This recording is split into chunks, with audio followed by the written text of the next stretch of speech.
Welcome to my channel top lines defence info. मैं आपका दोस्त अविनाश लाया हूं टॉप लाइन्स डिफेंस अपडेट। तो चलिए शुरू करते हैं। पिछले कुछ बीते सालों से इंडियन एयरफोर्स जिस परेशानी में थी, अब वो समस्याएं एक के बाद एक हल होती हुई दिखाई दे रही हैं। इंडियन एयरफोर्स जहां अपने कम होते हुए फ्लीट की संख्या से चिंतित थी, तो कोई भी नए एयरक्राफ्ट का इंडक्शन नहीं हो पा रहा था, जिसके कारण इंडियन एयरफोर्स के फाइटर एयरक्राफ्ट की अथॉराइज्ड स्ट्रेंथ 42 स्क्वाड्रन घट के 31 तक आ गई थी। 36 राफेल के इंडक्शन के कारण ये स्ट्रेंथ जरूर कुछ ऊपर उठी थी, लेकिन मिग 21 की उतनी स्क्वाड्रन को हटाने के बाद फ्लीट स्ट्रेंथ वापस 31 पे ही आ चुकी है तथा भविष्य में जगुआर, मिग 29 और मिराज 2000 को भी रिटायर करना है, जो कि 2035 तक होना है। और इसको देखते हुए डीआरडीओ ने एचएएल के साथ मिलकर एक ऐसा एम्बिशियस प्लान बनाया है जिसमें मिग 29 और मिराज 2000 जैसे फाइटर एयरक्राफ्ट को उतने ही कैपेबल एयरक्राफ्ट से 2035 तक रिप्लेस कर सके। जहां एचएएल इंडियन एयरफोर्स के मिग 21 और जगुआर एयरक्राफ्ट को अपने नए तेजस मार्क 1 और तेजस मार्क 1A से रिप्लेस करना शुरू कर चुकी है, तो वहीं एचएएल ने अपने भविष्य के तेजस मार्क 2 के इंडक्शन का प्लान ऐसे तरीके से बनाया है कि मिग 29 और मिराज 2000 एयरक्राफ्ट के रिटायरमेंट से पहले ही उतनी संख्या में तेजस मार्क 2 एयरक्राफ्ट का इंडक्शन करवा सके। एचएएल इसके लिए फेज वाइज मैनर में तेजस मार्क 2 का प्रोडक्शन शुरू करवाना चाह रहा है, जिसमें 2029-2030 में 16 तेजस मार्क 2 पर ईयर के हिसाब से रोल आउट करना शुरू करेगा। बाद में 2032-2033 से डिजायर्ड 24 एयरक्राफ्ट को प्रोड्यूस करना चालू कर देगा। एचएएल 120 की संख्या में तेजस मार्क 2 के प्रोडक्शन का प्लान बना रहा है, जो कि 2035-2036 तक पूरा होना है। एचएएल के अनुसार तेजस मार्क 2 के पहले प्रोटोटाइप का रोल आउट मार्च 2026 तक होना है। रोल आउट होने के बाद पूरे 2 साल तक इन प्रोटोटाइप का फ्लाइट टेस्ट होगा, जो कि 2028 के लास्ट तक चलेगा और उसके बाद ही तेजस मार्क 2 का प्रोडक्शन स्टार्ट कर दिया जाएगा। तेजस मार्क 2 अपने पिछले वर्जन तेजस मार्क 1A से हर मामले में आगे होगा, क्योंकि तेजस मार्क 2 एक मीडियम कैटेगरी का फाइटर एयरक्राफ्ट है, जिसके कारण इसकी कैपेबिलिटीज भी काफी ज्यादा होंगी।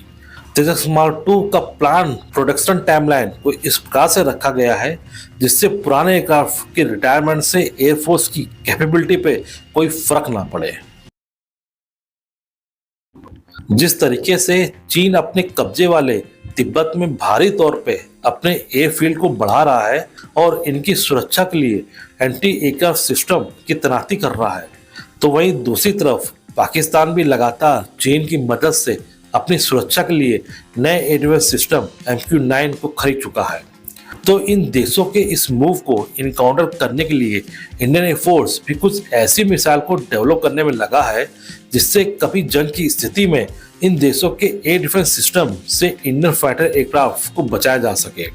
अभी कुछ दिन पहले इंडियन एयरफोर्स के Su-30 MKI फाइटर जेट द्वारा रुद्रम सेकंड मिसाइल का सफलतापूर्वक परीक्षण किया गया है। डीआरडीओ द्वारा डेवलप किए गए रुद्रम मिसाइल को एक खास उद्देश्य के लिए बनाया गया है, जो ये है कि कभी इंडियन एयरफोर्स को बाउंड्री क्रॉस करके दुश्मन देश के एसेट्स, जो कि एयर डिफेंस सिस्टम द्वारा हैविली गार्ड है, उनको नष्ट करना है। तो फाइटर एयरक्राफ्ट को दुश्मनों के एयर डिफेंस सिस्टम से बचाने के लिए सबसे पहले रुद्रम मिसाइल को फायर किया जाएगा, जो कि एक एंटी रेडिएशन मिसाइल है। जिसका मतलब रुद्रम जब फायर किया जाता है तो ये मिसाइल दुश्मन देश के एयर डिफेंस सिस्टम में लगे हुए रडार और कम्युनिकेशन सिस्टम से निकलने वाली तरंगों को कैच करके उसी डायरेक्शन में जाके रडार या कम्युनिकेशन सिस्टम को सॉल्व कर देती हैं, जिससे सारा का सारा सिस्टम बेकार हो जाएगा और फिर इंडियन एयरफोर्स के फाइटर जेट बिना किसी परेशानी के दुश्मन के एसेट्स को नष्ट कर सकते हैं। डीआरडीओ द्वारा डेवलप किए जा रहे रुद्रम मिसाइल की सीरीज में जहां रुद्रम 1 जिसकी रेंज 150 किलोमीटर तक है, तो वहीं रुद्रम सेकंड की रेंज 350 किलोमीटर तक बताई जा रही है। रुद्रम सेकंड 800 किलोग्राम की मिसाइल है, जो कि 200 किलोग्राम तक का वारहेड कैरी कर सकती है। तो वहीं डीआरडीओ अब रुद्रम थर्ड को भी डेवलप कर रहा है, जिसकी रेंज 600 किलोमीटर तक बताई जा रही है और ये मिसाइल 1.5 टन की होगी। डीआरडीओ ने रुद्रम 1 और रुद्रम 2 को अब इंडियन एयरफोर्स के सभी एयरक्राफ्ट में लगाना शुरू कर चुका है और भविष्य के तेजस मार्क 2 और AMCA में भी लगाने का प्लान है। जहां Su-30 MKI और तेजस मार्क 2 तीन रुद्रम मिसाइल को कैरी कर सकते हैं, तो वहीं तेजस मार्क 1A अपने हल्के वजन के कारण केवल 2 रुद्रम मिसाइल को कैरी कर सकता है। खैर जो भी हो, रुद्रम मिसाइल के इंडक्शन के बाद इंडियन एयरफोर्स की मारक क्षमता काफी ज्यादा बढ़ जाएगी। इसी तरह की डिफेंस न्यूज और फैक्ट्स की रेगुलर अपडेट पाने के लिए मेरा चैनल को लाइक और सब्सक्राइब जरूर कीजिए और हाँ, बेल आइकन दबाना मत भूलिएगा। जय हिंद।